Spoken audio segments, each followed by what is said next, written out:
Yo, what's up? It is currently day 13 of trying to become a great investor. Happy New Year's Eve. It's currently December 31st, 2023. So I'm about 2 weeks into my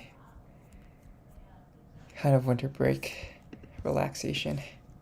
Well, yeah, I was looking this up because she was in a video on YouTube with this guy named Dex, who was related to the show Singles Inferno on Netflix.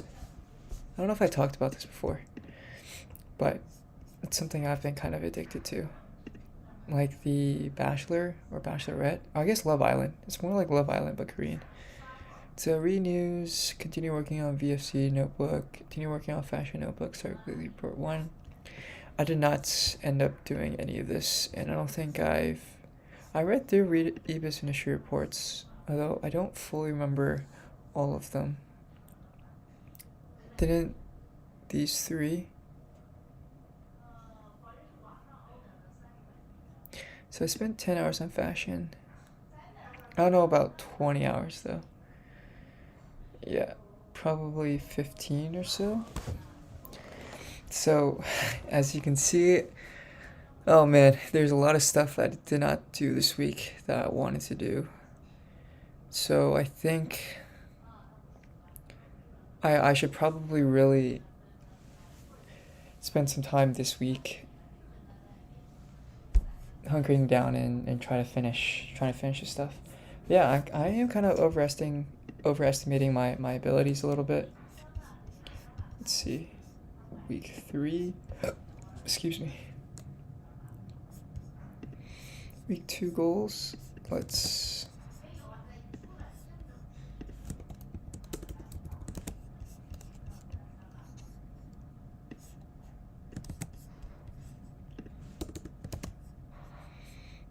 I don't think we really need this one.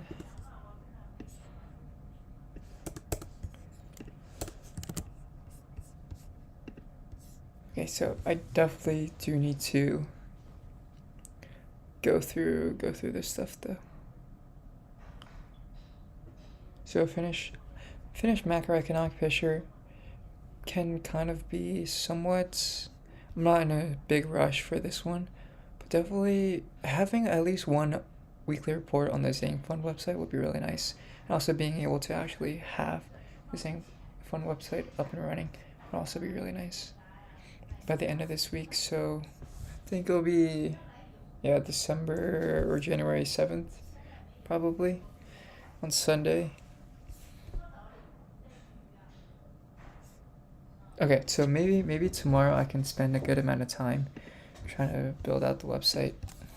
Finally do that. Okay, so Monday, January 1st, 2024. Nice. This was supposed to be the year I graduate college, but your boy is slow and needs another year to finish up.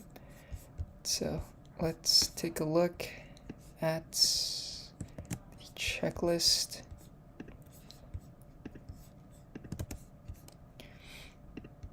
Let's see. Okay. Then maybe interstitial journal. Put that here. So working on planning next week and Monday, 31st, January 1st. So to-do item. Let's see if we can try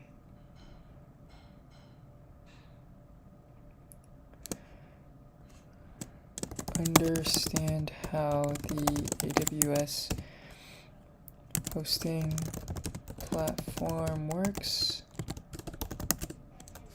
So figure out AWS SDK and then figure out how to upload notebooks to the websites.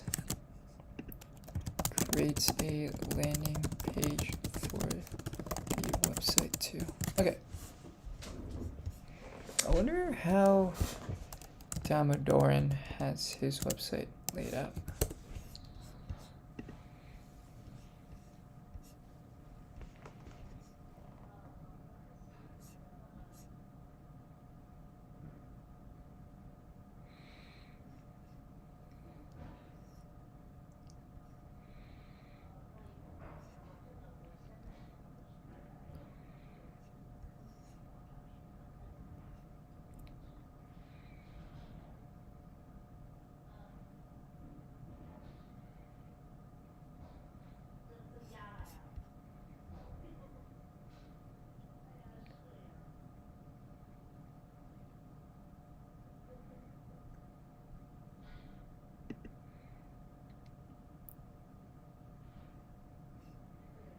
I'm curious. Can I read this?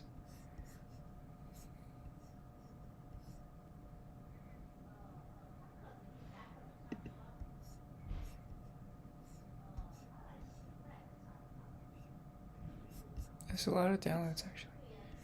I'm curious. They ran April 26th.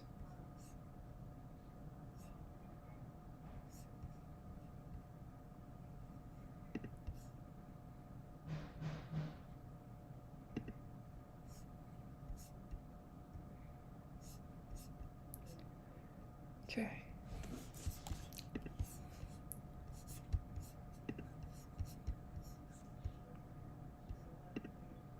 So maybe this can help me. Reading paper by Damodaran and I think who's the other? Bradford Cornell. Now on value. Tesla. Written, I think this was 2024 or 2023. First draft, current version. Okay, 25th, 2014.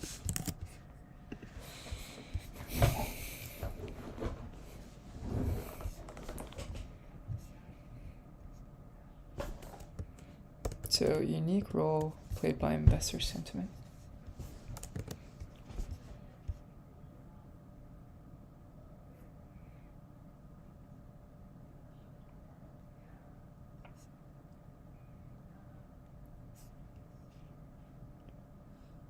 Huh.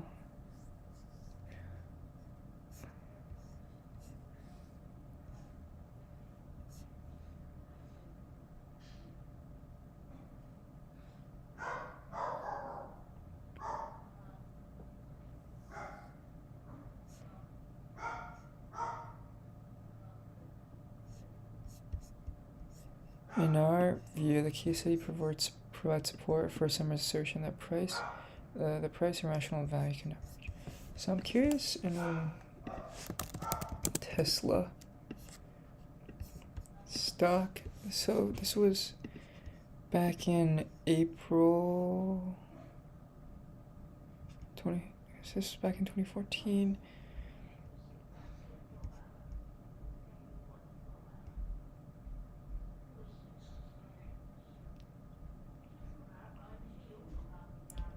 Okay, so maybe he was talking about the period in which it rose. Hello. Hey. What did you just do? I went for a walk with a friend. Oh, Yeah. they were here? Yeah, he lives in the neighborhood. Oh, do you have friends in the neighborhood? Yeah, he's my roommate. They Yeah. live here? Yeah. In this neighborhood? Yeah. What the heck? Do you guys carpool together? Well, we haven't need to, because I don't think we've really been back home. Wow. Yeah. Is there any benefit to having a roommate who also lives here? I mean, he moved here pretty recently. Maybe not super recent, like 4 years ago. How's he doing? How's he spending his winter break? I mean, he had a kind of a health scare, but he's okay. Oh gosh. Yeah. Yeah. So he doesn't really do much. Yeah. Well, that's good you guys went for a walk. Yeah.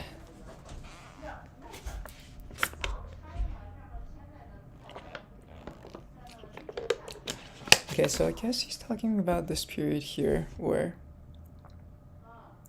maybe in the span of 2 years, the price of Tesla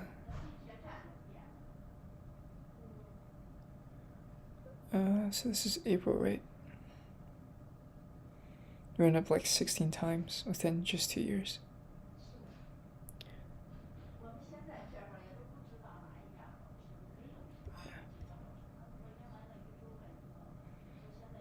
Maybe not 16, maybe 7 times, right? But over 150% is not that bad, honestly.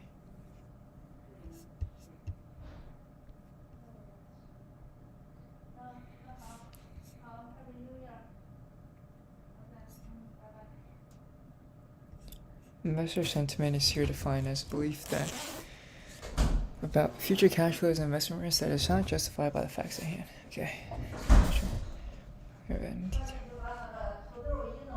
Oh, okay, so that event is an almost 7-fold increase in the price test in less than 1 year. Oh, wow, less than 1 year. It risen 560% to 253. Okay. And the S&P 500 index during the same is more mere modest. 20% is still really good. So that the total net of market return over the period of Tesla was 471%. Because I'm thinking that from what we saw in my investments class, S&P really returns, I think, on average 9-10% annually. And so 20% is double the average. I'm not too sure what the standard deviation is. Maybe one standard deviation is like 5-6%. And so being a little bit more than one standard deviation away from kind of our expected, it's still pretty impressive. So that the total net of market return, 471%. Oh my god. Where can I find these types of stocks? Rising an equal weighted index of other major automotive manufacturers. So this is indexed by price. All right. And the price of other manufacturers only was up 16%. Okay.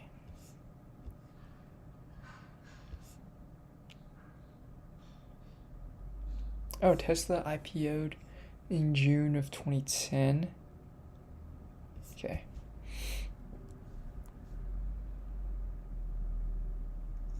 Oh, through CRISP. Okay.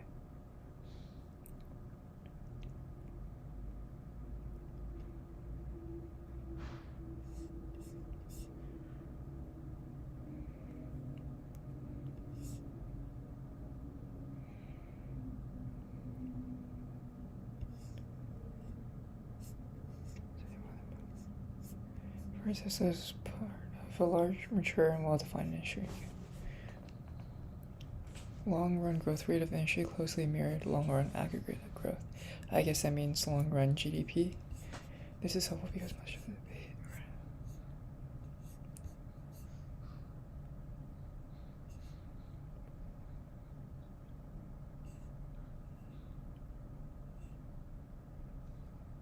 Because forecasting growth rates for newly developed industries like social media typically require making assumptions that are hard to verify on the basis of historical data. Unambiguous conclusions are difficult to draw. Okay. I guess that's fair.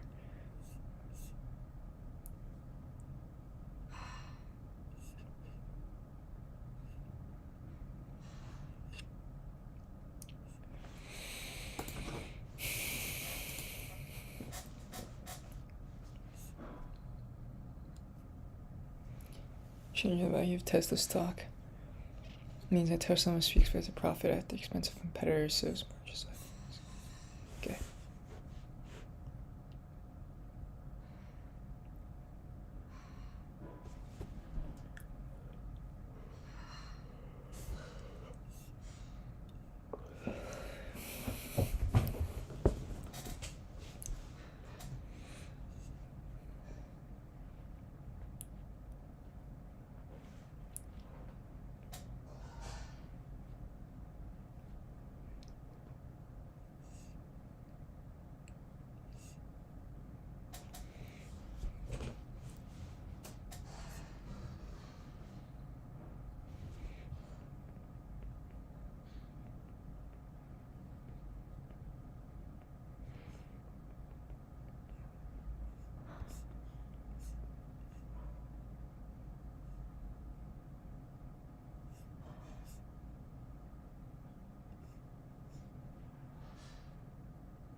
Analytical tools, including event study and examination of holding, including shorts.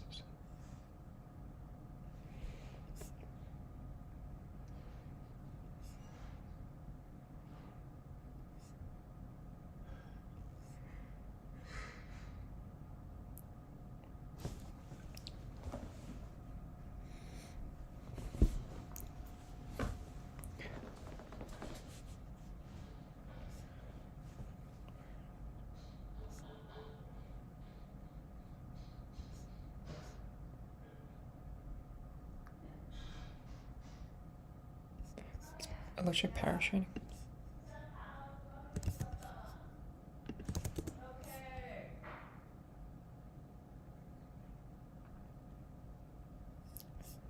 Okay, yes, this is something. This is something.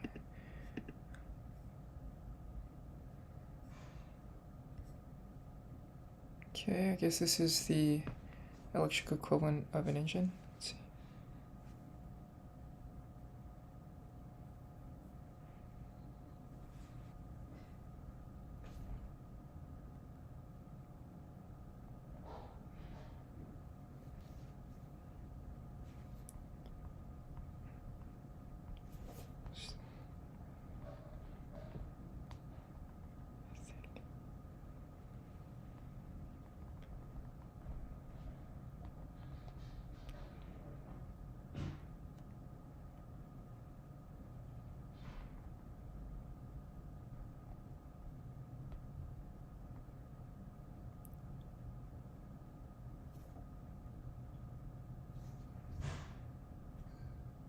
Okay.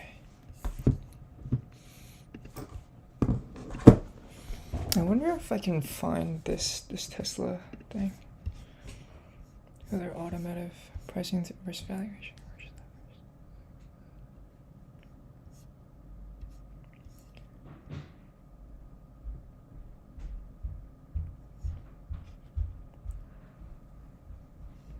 Ah, okay.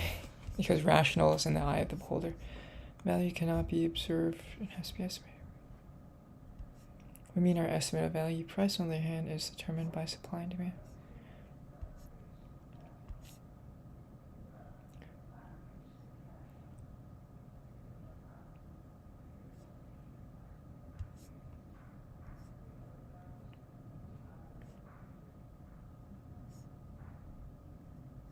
First, we develop DCF models to estimate the okay, so they're really, I guess, using the idea of discounted cash flows to kind of estimate the value of Tesla, where we consider to be a set of aggressively optimistic assumptions.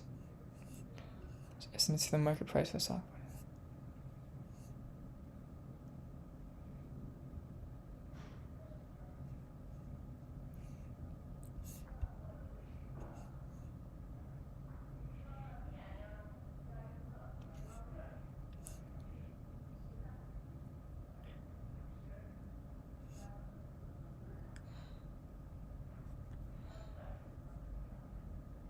Come the key inputs.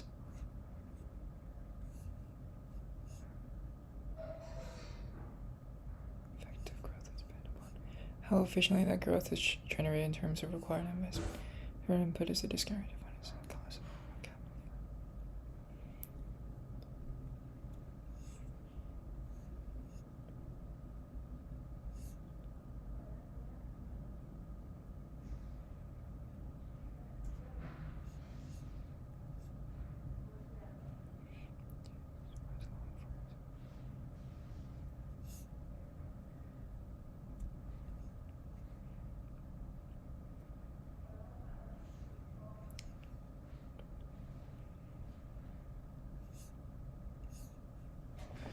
So it seems like here, this is a point where Tesla didn't really have as much revenues. And, okay, so that's a problem that analysts face in valuing young companies like Tesla. The cash flows from existing assets are often negative, with operating cash flows being non-existent or small. It becomes that firm's revenues are small, and investing cash flow being large as the company ramps up for growth. As a result, almost all of the value of the company comes from future growth, but the crutches used to estimate that Okay, so I guess this is kind of the crux of the problem here.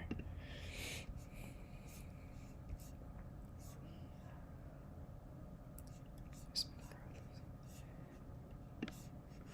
driven by an estimate of the growth of the overall market in which the company operates in conjunction with an evaluation of the relative strengths and weakness of the company's product and services.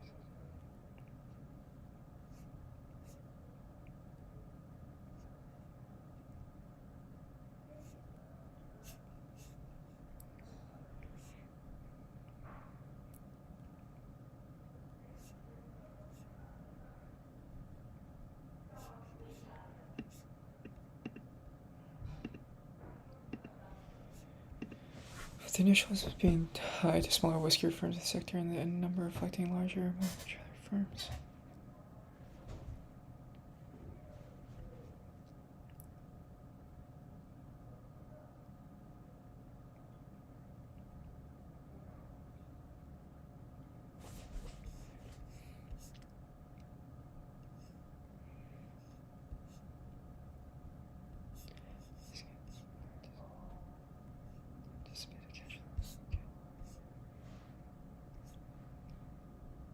I feel like, these two not be the same. Discount our expected cash flow is not anticipated, like, it's kind of confusing because I would expect and anticipate the same thing, right? Okay, maybe not, because maybe your expectations is not what you actually anticipate. I'm not too sure. Conditional in the company. Oh, not company surviving.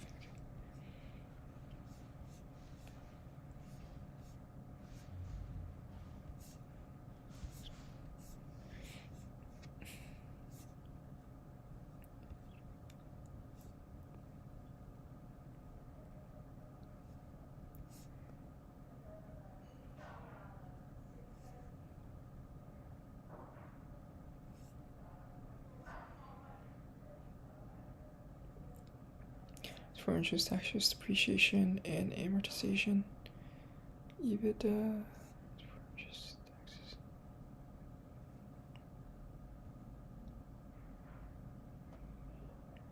EBITDA R&D. Okay.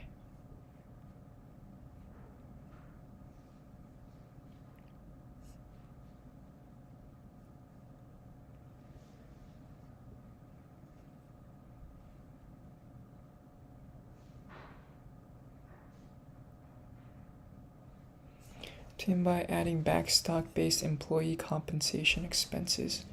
Okay, so this is something that I still don't fully understand, actually. And it's something to note down. Alright. So maybe I could have a kind of things to learn.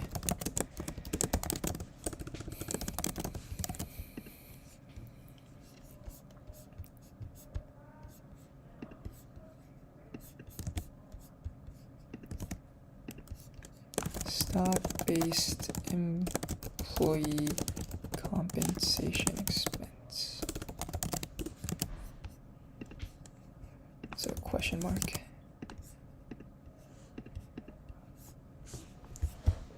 No matter what measure of earnings is used for Tesla, the company is trading in the right.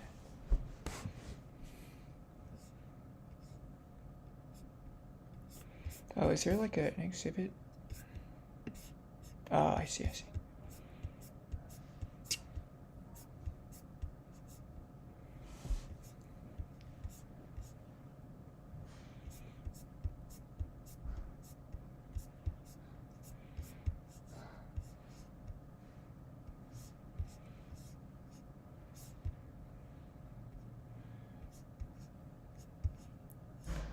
Yeah, it's really impressive.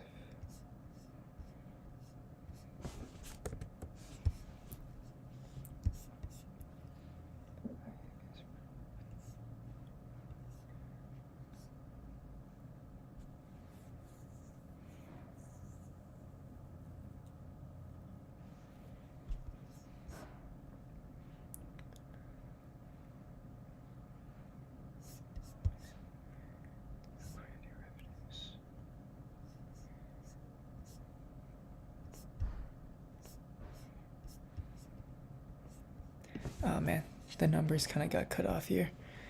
I'm assuming 2020, 2014 revenues. I'm not too sure what the scale is here though.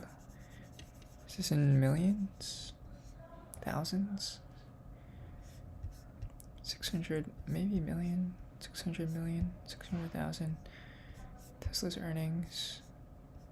Yeah, this is also kind of confusing because, oh, is that, what do these bars represent, right? Adjusted EBIT margin. Oh, I guess EBIT's gross margin's positive, EBIT margin is very, yeah. In 2012. Okay, so definitely made a lot of investments there. Or just, okay, maybe this had to do with some of the employee stock compensation.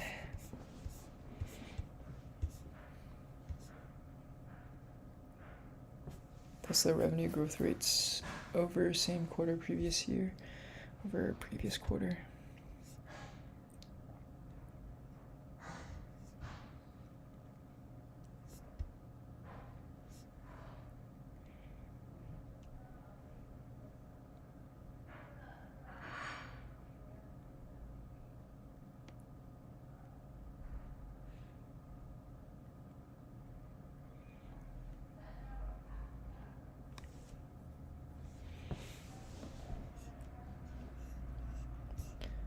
Target revenues, 12%.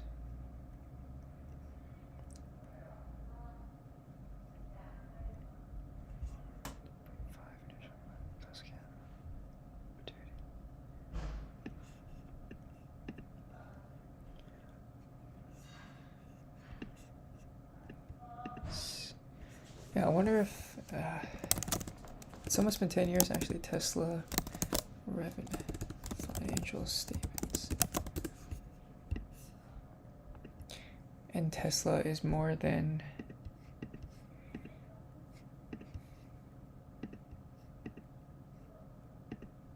like 200 times, right?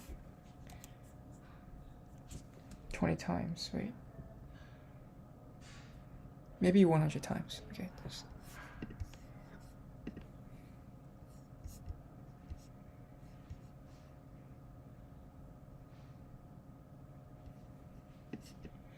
Yeah, well, so it had actually exceeded.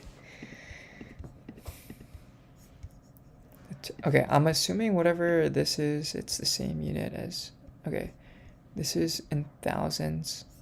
So I'm assuming this is, oh shoot. I'm assuming this is in millions.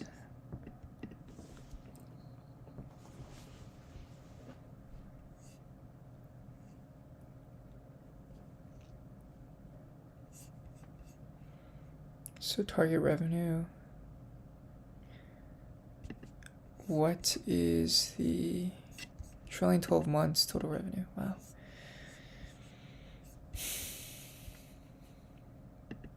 Net income, 12 billion.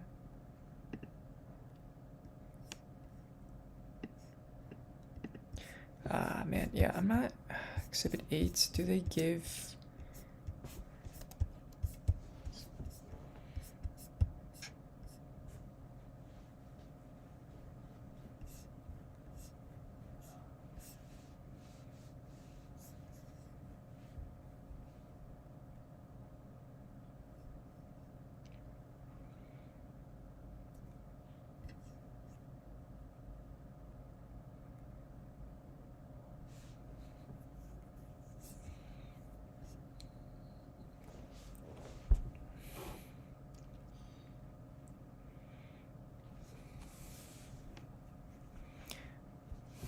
can be approximated by using a weighted average of the betas for the technology and automobile sectors. The weight.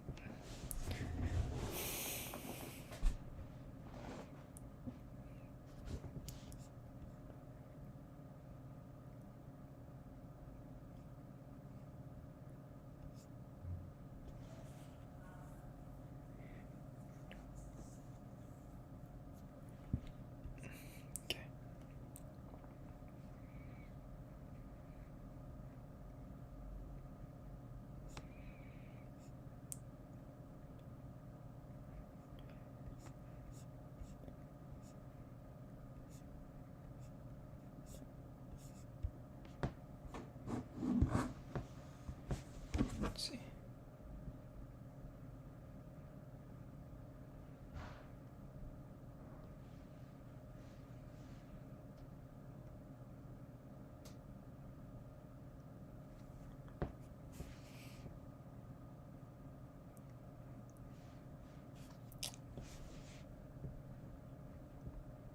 Sucky.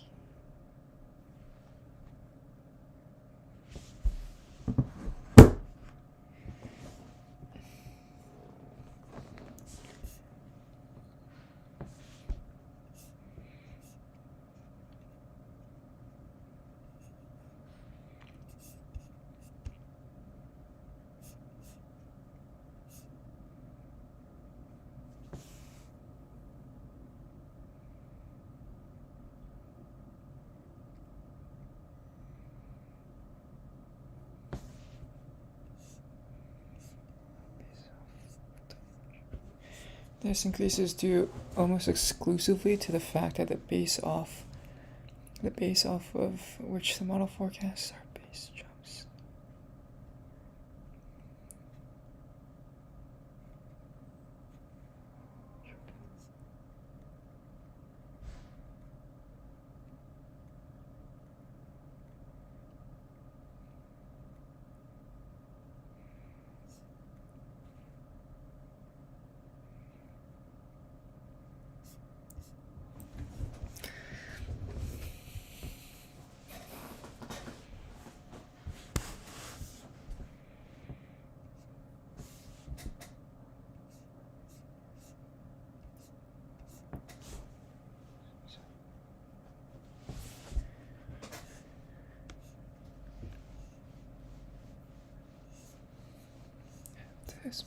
Okay.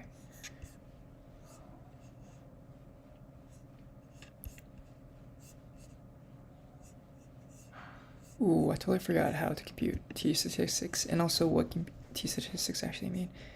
The residual return is divided by the standard deviation of the residuals over the interval from January 1st, 2011 until the day preceding the start.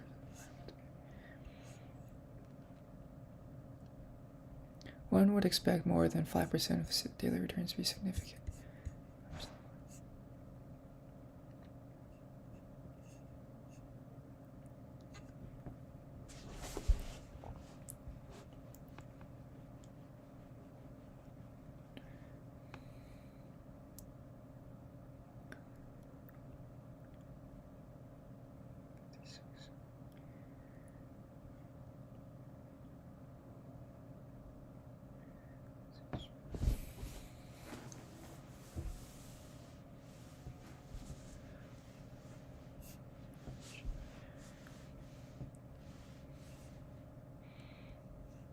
Okay, so this is claiming that's close to one given that's this condition on a run up of.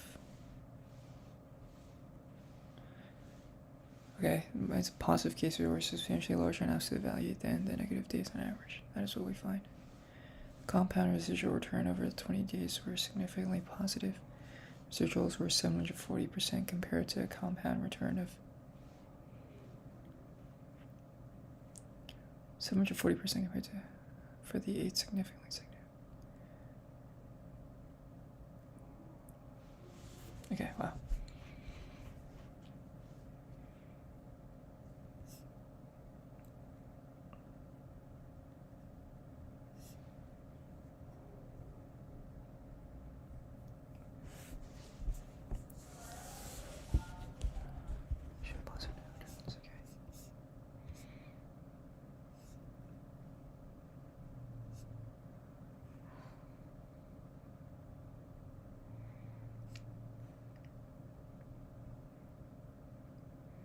There's no there.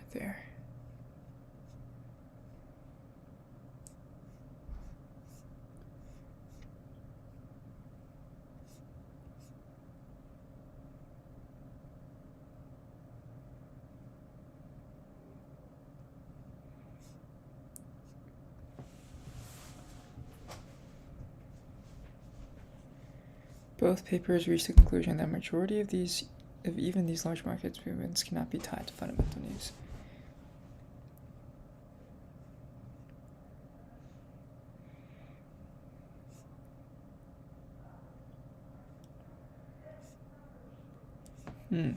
So I think this is interesting because, what's they're asking kind of what is the driving factor behind the changes in stock prices, and they claim that usually one would think, maybe from a pure academic sense, that the only thing that should really change a stock price is maybe some news that comes out that will kind of change the fundamentals of the company.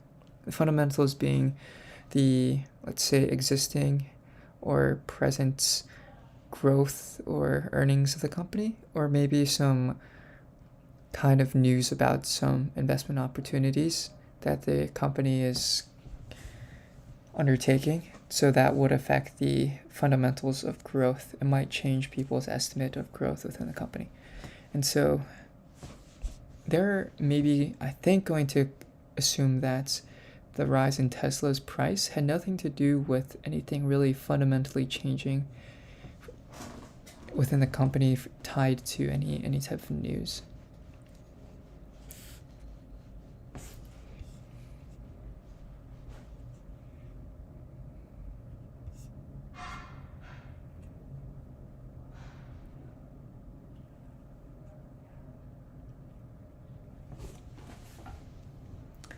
Three of the announcements are associated with significant residuals, 2 positive and 1 negative. The second 2, 1 positive and 1 negative, net almost exactly to 0.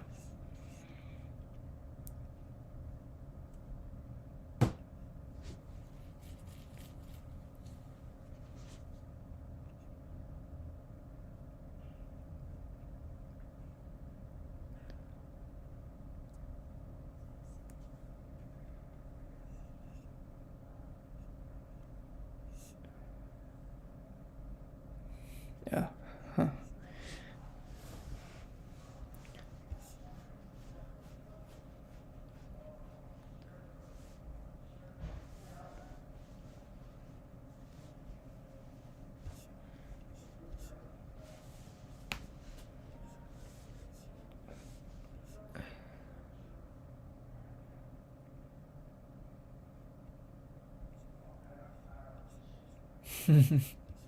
This is funny. Okay.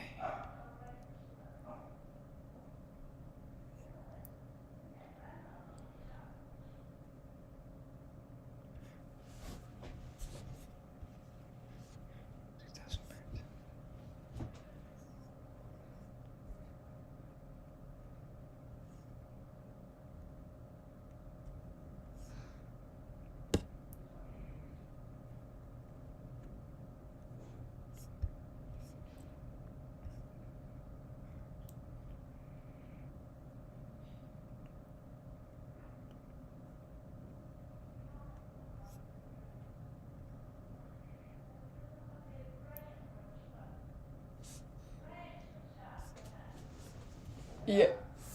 Yeah. Okay, yeah, I'll come past them. Okay, so I think my sister is just made dinner, so I'm gonna go eat that right now. But I wonder how many more pages this has. Okay, not that much actually. And most of these are exhibits. Oh, this is interesting, exhibit 10. But yeah, this is an interesting article. I think going through a kind of quick read through is good, but I definitely will probably forget some things. So if I have some time later today, I might consider kind of going through this again and then maybe taking some notes. But interesting. I kind of enjoyed just sitting down and not really having to worry about anything, just kind of reading for the sake of reading. So I'm going to end this here, and I'll pick it up after I eat. Happy New Year's Eve if I don't, and I'll get back to it tomorrow. All right, bye.